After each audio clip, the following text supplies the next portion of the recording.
Olá a todos e todas, hoje é dia 21 de junho, terça-feira, solstício de verão aqui na Riviera Francesa.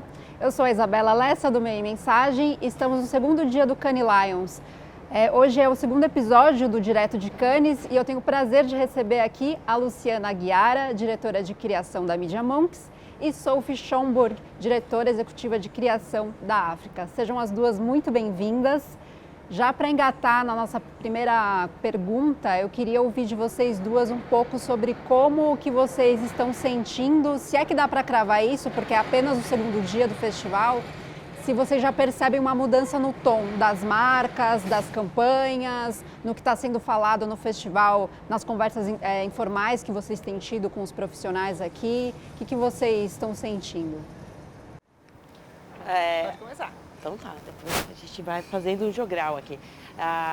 Olha, olhando para os últimos 2 anos, né, principalmente para o ano passado, que a gente teve uma versão online do festival, e então a gente está muito feliz de estar aqui esse ano, nossa, dando pulos aqui de alegria, suando, é uma delícia suar aqui. Assim, tem uma mudança que previsível, né, lógico que a gente saiu de 2 anos de pandemia, então a gente viu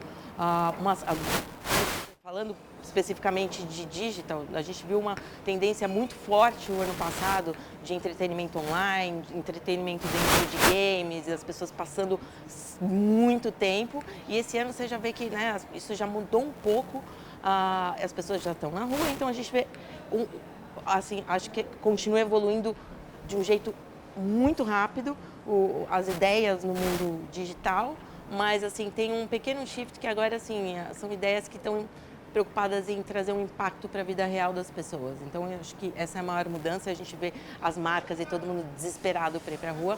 Então, a gente vê isso refletido nos trabalhos um pouco.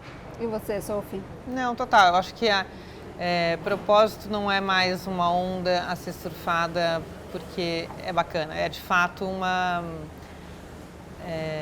é um must-have das marcas, né? Marcas têm que tomar uma posição política, têm que tomar uma posição perante o mundo.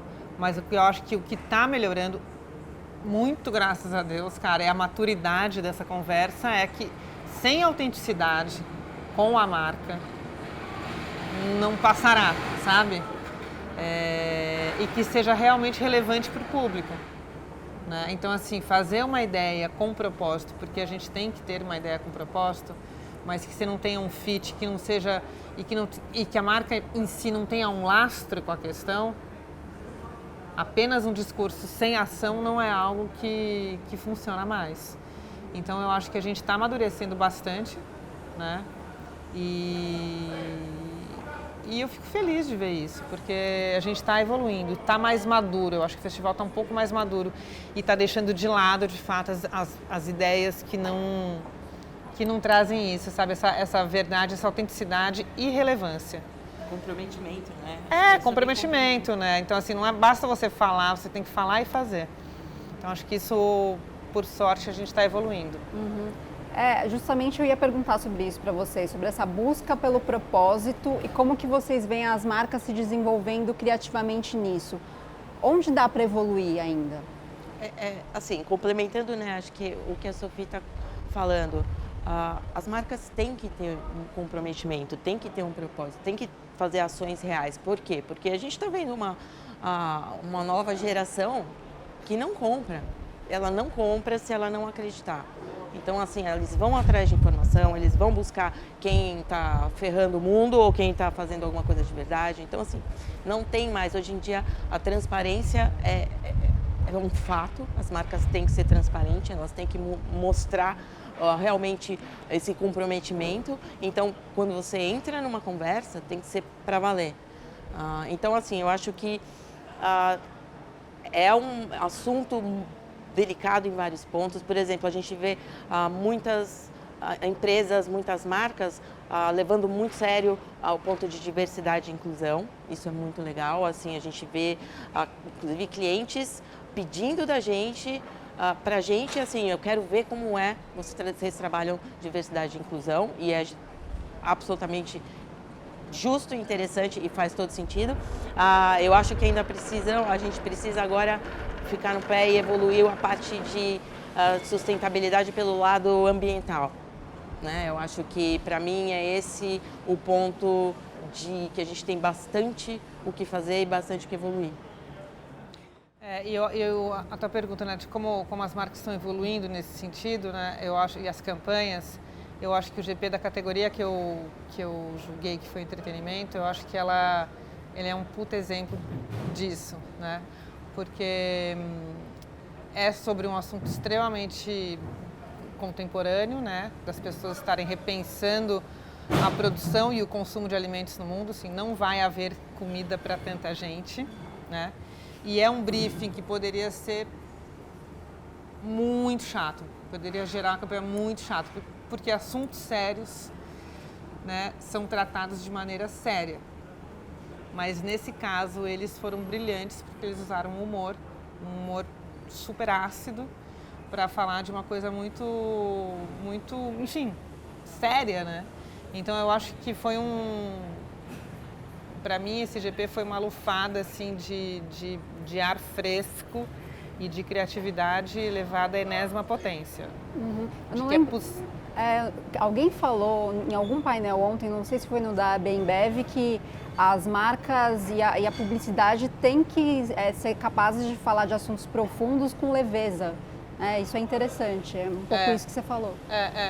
Eu não diria leveza no caso, eu tô falando do Eat the Sweet, né? Ele é extremamente ácido, mas você dá muita risada quando você vê o case, né? Assim, é de fato uma peça de entretenimento e você chega numa conversa muito profunda e muito séria. Então, assim, são poucos os cases que eu vi que conseguem ter essa junção, sabe? É fazer as pessoas pararem e pensarem, né? Exatamente. E, Luciana, agora há pouco, na coletiva do prêmio, você foi presidente do júri de Digital Craft e você falou sobre como o GP é interessante porque a marca conseguiu resolver problema quase que em tempo real. E aí eu acho que isso é muito impulsionado pelas ferramentas digitais que se tem hoje.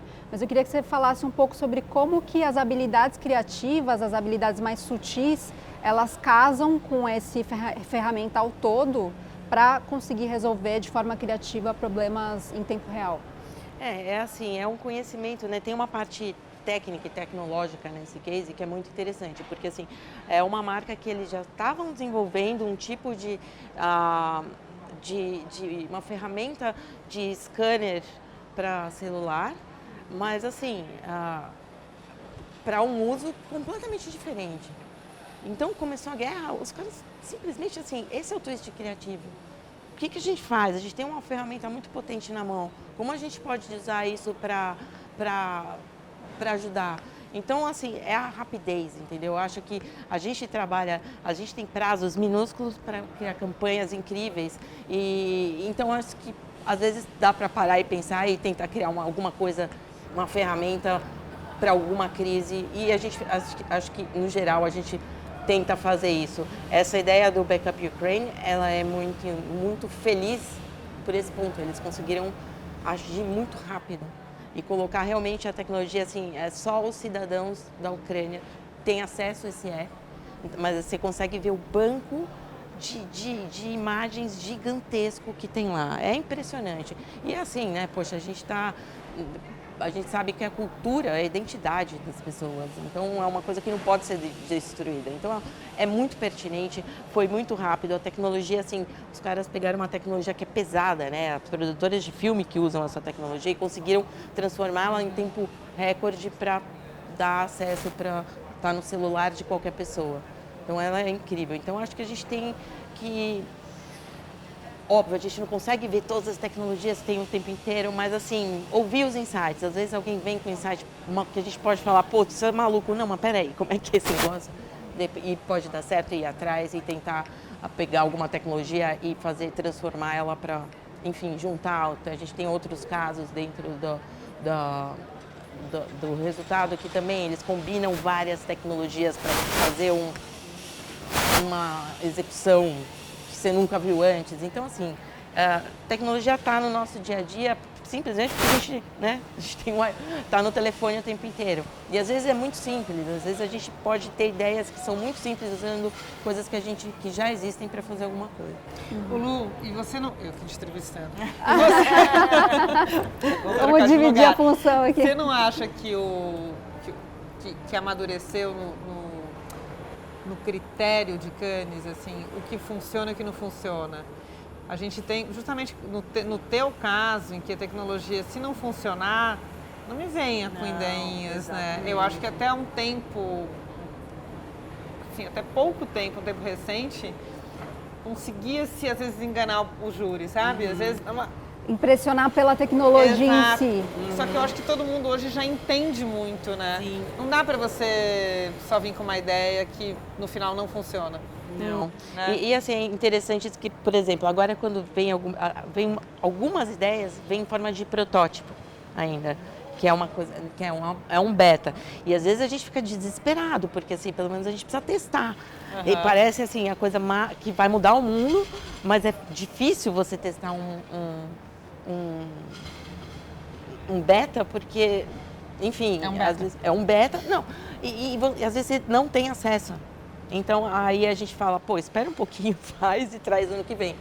Né? Ou dá o benefício da dúvida, né? Exatamente, ou deixa a gente testar.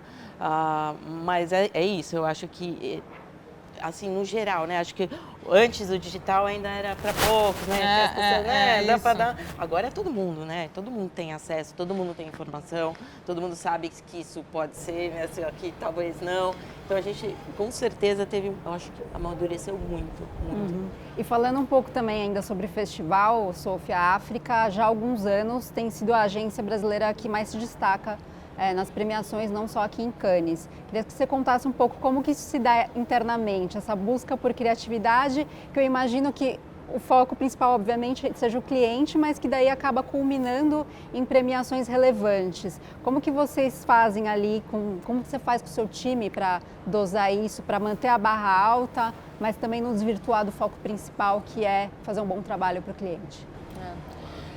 A África, eu acho que ela tem uma fórmula, assim, falar fórmula de sucesso é uma coisa meio besta de falar, mas eu acho que assim, o que a diferencia é que, de fato, o dia a dia a gente já coloca uma barra alta, né? Então, assim, a gente está, de fato, tentando fazer o melhor trabalho para cada job. Óbvio que tem jobs que você entende, né, que as entregas ali não vão te levar para um lugar mais disruptivo ou que você possa ter uma entrega que possa competir, né? Mas a gente já parte com uma barra alta, né? A gente já parte de um lugar, né? A gente se puxa muito para cima. Então acho que isso é um pouco a nossa diferença. E a gente só trabalha de fato para os nossos clientes, né? Então assim, eu acho que isso dá uma gana maior até na equipe de entender que a agência toda está trabalhando, né, criação, produção, atendimento, mídia, para colocar o melhor trabalho na rua, que porventura né, vai virar um case. Né? Eu acho que tem essa característica na África. A gente trabalha no nosso dia a dia, a gente leva o dia a dia a sério, sabe? E hoje mais cedo, você quer falar alguma coisa? Não, é só assim, eu vou Pode entrevistar ela também. Não, que eu acho que tá ótimo isso. Tem uma coisa que é muito legal, né? Poxa, acho que os clientes que estão na África estão porque eles querem ideias disruptivas, ideias inovadoras, ideias criativas. E eu acho que isso é uma troca, né? Esse é um ponto que mudou o jogo, assim, fortemente nos últimos tempos, porque os clientes pedem ideias disruptivas. Os clientes querem estar aqui. E não é uma vaidade, entendeu? É um negócio. Então eu acho muito legal como a gente tem caminhado, né? Cannes não é um lugar para os criativos. Cannes é para a indústria da comunicação, né? E criatividade, ela move, ela faz a roda girar, né? Isso já está comprovado. Então eu acho que isso muda bastante, né? O fato de ter, enfim, de ser um evento que tem muitos clientes e gente de todos os lugares, né? Uhum. Basta ver a presença, né, o protagonismo da Bembev aqui em Cannes, né, anunciante do ano.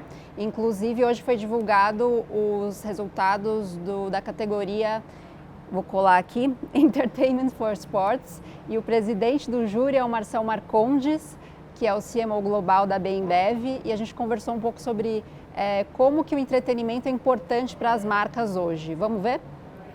O entretenimento nunca teve tão relevante, né? Eu acho que o mundo vem passando por momentos muito difíceis, né? E a gente continua tendo situações ainda bem complicadas. Então, todo mundo precisa de uma válvula de escape. E o entretenimento fica cada vez mais relevante, a gente vê isso pela quantidade de submissões de trabalho, pela qualidade do trabalho. Eu acho que essa tendência só vai continuar crescendo, sem nenhuma dúvida. Para a cerveja, para a nossa categoria, é super relevante também, porque a gente começa por quão importante isso é para as pessoas naturalmente. Eu acho que a gente tem um privilégio aqui, que é o fato que o nosso produto, a nossa categoria, a cerveja, ela vive nesses momentos. Ela existe naturalmente nesses momentos onde as pessoas se encontram, onde as pessoas vão assistir um jogo, onde as pessoas vão celebrar uma vitória. É exatamente nesse momento que o nosso produto aparece. Então, a gente tem sempre muito trabalho nessa categoria. 6 dos 21 leões são da nossa categoria, né? Então, por isso foi muito especial também para mim ser presidente desse júri. Bom, e falando em entretenimento, Sophie, você foi jurada do júri de entretenimento, Entertainment, e eu queria que você contasse um pouco sobre justamente isso, como que o entretenimento se insere na comunicação das marcas, qual que é a importância hoje do entretenimento?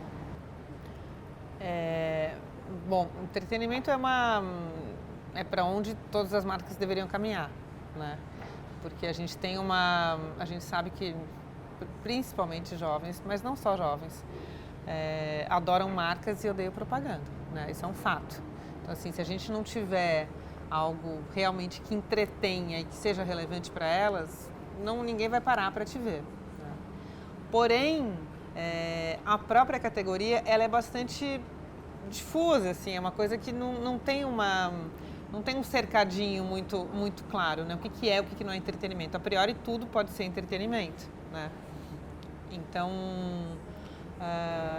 acho que as próprias agências, ao criarem, elas ainda fazem uma certa confusão. E eu acho que a gente tem muito que aprender e evoluir, né? Então, a gente teve no long list muita coisa muito chata, documentários muito longos. As pessoas confundem entretenimento com longa duração. Mete um documentário de 1 hora e vai, né? E se não for bom, se for um filme incrível, tá valendo, né?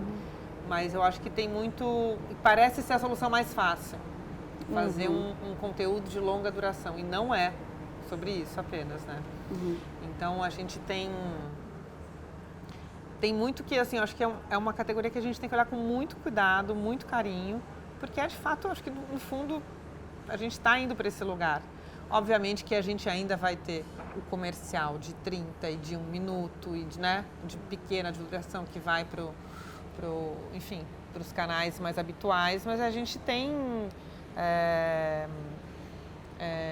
entretenimentos ali que são, de fato, filmes mais longos, que são curtas, tem alguns que são documentários, né, não ficção e ficção, e tem coisas que estão no nosso dia a dia que podem ser simplesmente uma campanha super integrada, que aconteça no digital, que tenha conteúdos mais curtos. Vídeos curtinhos, de redes sociais. A gente discutiu muito, né? Foi uma discussão muito recorrente ao longo do nosso julgamento. Né? Por exemplo, teve uma campanha que foi super bem avaliada, tenho certeza que vai ganhar em muitos lugares, que era do Twitter. Né? E ficou muito se discutindo, aquilo é uma campanha de out of home ou é uma campanha de entretenimento? Então, esse tipo de discussão, ela é necessária para a gente, de fato, definir um pouco. Mas eu tendo a acreditar que é uma categoria que vai deixar de existir daqui a pouco. Entretenimento. Eu tenho a sensação, tá? Que em algum momento a gente vai estar discutindo, por exemplo, tem entretenimento, aí tinha entretenimento para música e para esporte. Será que vai continuar a ter essa divisão especificamente? Tá tudo muito difuso, né? As linhas estão cada vez mais... Por que a gente tem que julgar diferentemente, né? Se dentro da nossa categoria a gente tinha aqui categorias que estavam ali também, né? Então, é uma categoria que ainda você não tem essa fronteira muito bem definida, né? Sophie, você falou sobre como os mais jovens não gostam de propaganda. Justamente eu estava vendo hoje de manhã um painel do CEO do LinkedIn, que ele falava sobre a fuga de talentos da indústria da publicidade. E aí ele dizia que para sobreviver a indústria tem que saber justamente como atrair e inspirar a geração Z. Ele mostrou um gráfico até que a geração Z é a que mais sai de emprego, e isso desde antes da pandemia. E aí realmente existe uma fuga das agências e uma debandada ali para as empresas de tecnologia. E aí ele defende que justamente trazer um pouco mais das habilidades mais tecnológicas junto da criação é uma solução. Assim como olhar para a construção de marcas como Salesforce, ele mostrou um monte de marcas que fizeram IPO, que são empresas que são da nuvem, ou fintechs, empresas B2B. E ele falava muito que o caminho está nessa direção. Então eu tenho duas perguntas nesse sentido, dentro do que ele falou. Primeiro, como que vocês estão encarando essa questão dos talentos, especificamente na criação? O que vocês acham que pode ser feito, ou o que está já sendo feito na agência de vocês para reter e atrair esses talentos? Vamos começar daí. Tá bom, acho que, assim, o que esse cara falou faz muito sentido, absoluto sentido. Que é o quê? É buscar, assim, a gente tem que começar a ter um modelo diferente. A gente tem que mudar o modelo, porque as pessoas mudaram, né? Os talentos mudaram. Então, assim, hoje em dia na criação a gente fala de diversidade, inclusão, não só de pessoas e gêneros e etc., mas de skills também. Então, assim, o modelo está mudando. Então, assim, às vezes... por exemplo, a gente tem que trazer pessoas que talvez não tenham aquele perfil. Lógico que a gente precisa ter na execução, né, na parte prática. Mas na hora de criar, não precisa ter o perfil clássico do redator, da redatora e a diretora de arte, enfim.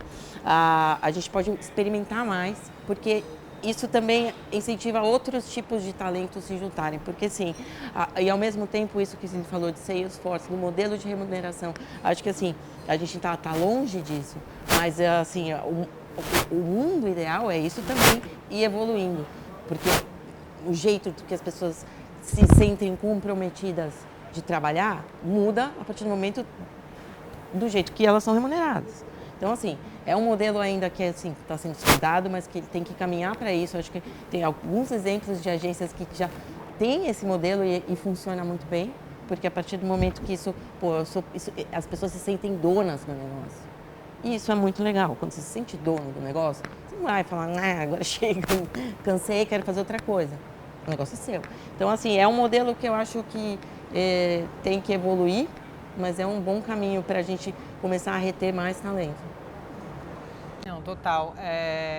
Obviamente a gente se compara com a gente mesmo quando a gente vê, né, a nova geração, e a gente tinha talvez a gente acreditava mais que aquilo seria o único jeito de a gente colocar a nossa criatividade em pé. E eu acho que hoje tem outros lugares para essas pessoas poderem se expressarem. Então é óbvio que a agência não é mais o único lugar. Então o que a gente tem que fazer? A gente tem que voltar a ser sexy para essas pessoas, para os talentos, né? Então eu acho que é isso, de misturar talentos e expertises, né? Então assim, tem que ter gente de tecnologia, tem que ter gente de game, tem que ter gente de conteúdo que saiba escrever roteiros de longa duração, por exemplo, sem ser chato, porque talvez alguém que esteja acostumado a fazer só o que né, a gente está mais acostumado, talvez perca a mão. Então, assim, a gente tem que se cercar, de fato, com lugares diferentes para que a agência seja, de novo, um caldeirão de criativo, assim, né, que possam pipocar coisas realmente muito especiais, criativas e relevantes, né? Novas, né? E novas. E eu acho que a gente está caminhando para essa direção, mas é difícil, né? Tudo para a gente vai também engatinhando para uma questão, né, em bom português, econômica, né? A gente sabe que o nosso país tem limitações econômicas, né? A gente não está no nosso melhor momento, né? Então a gente não pode se dar ao luxo também de contratar pessoas que a gente não vai usar, né, sempre no dia a dia.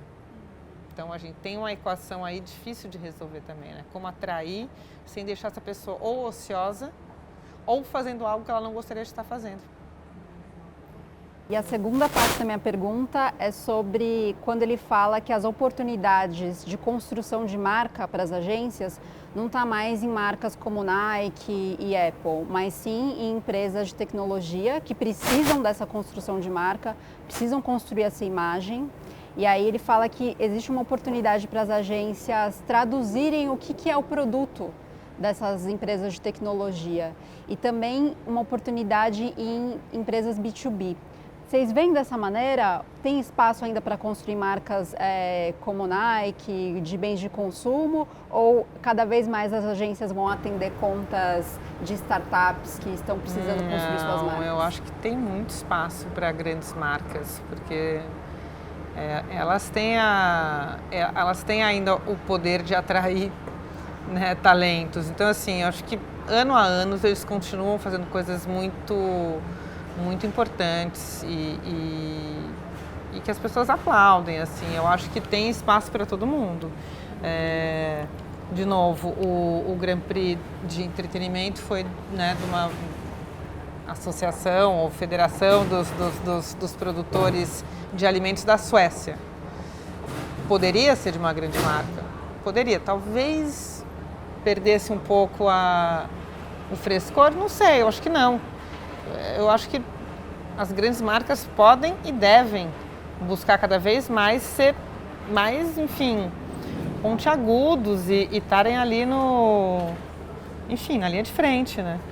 Sim, e ao mesmo tempo, assim, sim, a gente tem muitas oportunidades, acho assim, tem muita oportunidade com novas startups e clientes tecnológicos.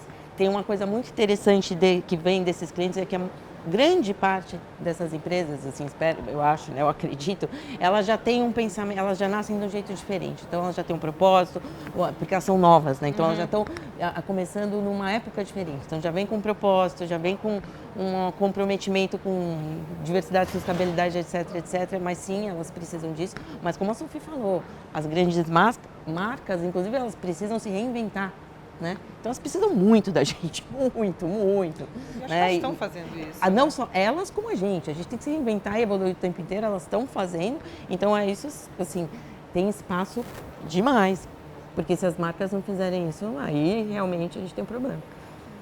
Para finalizar, a gente está chegando no final do nosso papo, queria que vocês falassem de maneira breve qual que vocês acham que é o principal desafio criativo das marcas no Brasil, considerando o contexto econômico, né, considerando também essa coisa que a gente falou dos talentos, considerando que é um ano atípico, que vai ter Copa junto com Black Friday, eleições, como que vocês veem que as marcas podem se portar nesse momento? Bom, agora eu não sei, Feliz Natal, Sofia, acabou já, né? Copa, tudo. Natal. Bom, eu acho assim, os maiores desafios, não só para o Brasil, mas olhando para a América Latina como um todo, né? Assim, a gente ainda está muito atrás, assim, do ponto de vista de desenvolver mais experiências para as pessoas, as marcas. Por quê? Pela situação econômica, enfim, a gente tem que sempre tá correndo para matar cachorro a grito. Então, assim, as marcas acabam investindo no básico, no que todo mundo investe, em vídeo, né? Então, digital, para a maioria dos clientes, é vídeo. Você não consegue parar, ter um tempo para desenvolver uma experiência, para ter um tempo de ter um investimento maior, para trazer uma ideia com uma inovação, enfim, como um produto digital, como um serviço digital. Então a gente está ainda bem atrás nesse ponto de tempo e investimento das marcas em experiências para as pessoas, e a gente tem que evoluir isso rápido, porque senão a gente vai perder, assim, está perdendo um movimento que, querendo ou não, na América Latina e em todo lugar, as pessoas se digitalizaram muito, estão consumindo muito e fazendo outras coisas no ambiente digital, além de só clicar e em banner ou dar play. Entendeu? As pessoas estão passando tempo, então tem uma oportunidade muito grande para as marcas de trazer ferramentas, produtos digitais, entendeu? De criar um relacionamento onde até com o entretenimento, né? Acho que tem muita oportunidade. O que acontece, a nossa realidade é muito difícil, porque assim, os investimentos, lógico, por tudo que está acontecendo, estão cada vez menores e o tempo também. Então, assim, a gente precisa dar uma repensada nisso, eu acho. Eu faria um paralelo com o que você está falando, Lu, que eu acho que aonde afeta também a nossa crise econômica é de fato que as marcas estão com muitos medos, né? Então, assim, arriscar numa mensagem mais contundente, uma mensagem mais corajosa, tem sido um lugar difícil de se chegar. Porque eu sinto que assim, ninguém pode perder um consumidor. Eu tenho que agradar a todo mundo, porque eu estou precisando muito me segurar aqui, né? O barco tá difícil de se manter no barco. Então ninguém está arriscando, tão pouco em experiências, né? Em novos formatos, tão pouco na própria mensagem em si, no conceito. Então acho que as ideias elas estão mais pasteurizadas, elas estão mais flat, porque eu não posso perder um único consumidor, porque isso vai me afetar. E eu acho que quem tiver a coragem de dar o primeiro passo vai justamente conquistar. Perde-se, você sempre vai perder. Quando você tiver alguma mensagem mais corajosa, você sempre vai perder consumidor. Mas você vai ganhar tantos outros. E eu acho que é esse medo que meio que paralisa a gente. No geral, assim, essa sensação. E Feliz Natal, sim, porque tudo já passou, ao fato. Feliz Natal, feliz Réveillon. Bom, fiquem com a gente aqui para mais um Direto de Cannes. Antes de mais nada, muito obrigada, Sofia, muito obrigada, Luciana. Prazer ter vocês aqui com a gente. E amanhã tem mais. Fiquem conosco.